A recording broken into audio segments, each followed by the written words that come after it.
անցնենք առաջ, մատրիցը հակադարձելի է ան եւ միայն այն դեպքում, եթե դետերմինանտը ոչ զրոյական է։ Սա դուք առաջի կուրսում հավանաբար անցել եք որպես հակադարձելի մատրիցի սահմանում, չէ՞։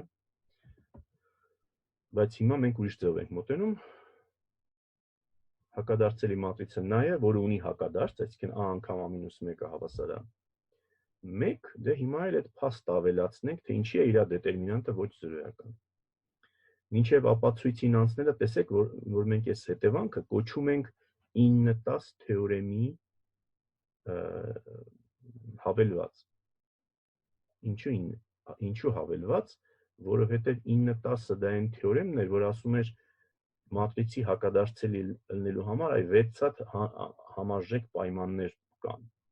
Հիմա սա դրանց եւս մի հատ պայման ավելացնում, ասում է իլերացում են մյուս պայմանների, նաեւ sense բան կա, մատրիցը հակադարձելի է ան եւ միայն դեպքում, եթե նրա դետերմինանտը ոչ զրոյական է։ Եկեք տեսնենք ինչու է դա այդպես։ Ապացույցը չափազանց դյուրին է։ Տեսեք, մենք ամեն մի մատրից հիշում եք, չէ՞, որ տարրական ձևափոխություններով կարայինք բերենք իր աստիճանաձև տեսքի, բերված աստիճանաձև տեսքի։ Եվ յուրաքանչյուր տարրական ձևափոխություն կարող էր փոխարինվել մի հատ տարրական մատրիցով բազմապատկելով, այսինքն ստացվում էր ե-ն ան բազմապատկած ձախից ե1, ե2 հեշտով այս մատրիցներով հավասար է ռ-ը։ Եթե դուք նայեք մեր նախորդ գործնական աշխատանքի ձայնագրված վիդեոները, այնտեղ այս մանրամասն ապացուցում է, թե ինչի է այդպես։ Հենց հավասարությունն է, ուրեմն եթե ե1 անգամ ան հավասար է ռ-ը։ Հիմա մի քիչ առաջ այստեղ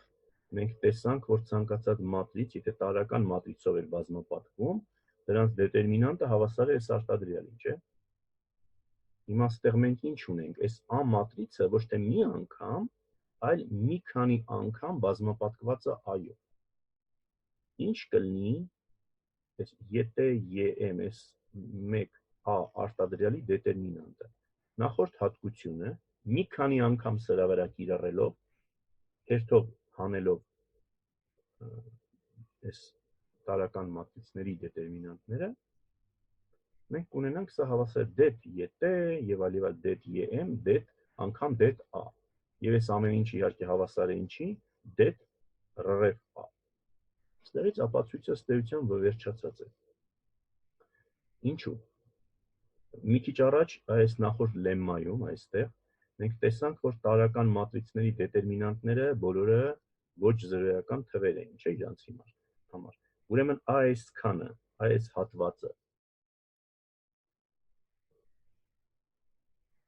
հատվածը իրեն ինչ է ներկայացնում։ Մի քանի հատ ոչ զրոյական թվերի արտադրյալ։ Հիմա դետ a, դետ ռ-ը։ Դե սա ասում է, որ դետ ան զրոյական կլինի ան եւ միայն այն դեպքում, որ դետ ռ-ը անզրոյական, որտեղ սրանք զրոյական չեն։ Սա զրոյական է ան եւ միայն այն դեպքում, որ այսքանը զրոյական է։ Հիմա ինչ դեպքեր ունենք։ Եթե ան հակադարձելի է, ապա այս ռ-ան կողքից, այս ռ-ան ինչ է իրենից ներկայացնում։ Եթե ան հակադարձելի է, արդեն մենք գիտենք, որ իր ռ-ը միավոր մատրից է։ Եթե միավոր մատրից է, իր դետերմինանտը 1 է, եթե 1 է, հաստատ 0 չէ։ Ուրեմն դեպքում եթե սա 0 չէ, դետերմինանտը սա էլ 0 չէ։ Հակառակ կողմը։ Հիմա ենթադրենք ան հակադարձելի չէ։ Եթե հակադարձելի չէ, հիշում եք, որ սրա ռանգը դեպքում ինչ էր, ըստ այն հիշատակված թեորեմի 6 կետերով։ Սա ռանգը n-ից փոքր է։ N-ից եթե փոքր է, ուրեմն իր բոլոր սյուները գագաթային չեն։ Ուրեմն ինքը n-ից քիչ սյուն գագաթ ունի։ Եթե n-ից քիչ գագաթ ունի, ապա այս r-a մատրիցի վերջի տողը ինչ տեսք ունի։ Ինքը լրիվ զերոներից է բաղկացած։ Եթե ինքը լրիվ զերոների բաղկացած, նրա դետերմինանտը ինչ է։ Դետերմինանտը 0 է։ Ուրեմն սա 0 է, ուրեմն այս դետերմինանտը նույնպես 0 է։ Ինչը եւ ապացուցեց, վերջացրեց մեր թեորեմը։ Սա ասում էր, որ դետերմինանտը հակադարձելի է, մատրիցը հակադարձելի է անգև միայն այն դեպքում, երբ որ նրա դետերմինանտը 0 չէ։ Սա դուք գիտեիք առաջի կուրսից, հիմա տեսակ, որ մեր տարրական մատրիցների լեզվով փաստորեն սա ունի մի 6-7 տողանի ապացույց ընդամենը։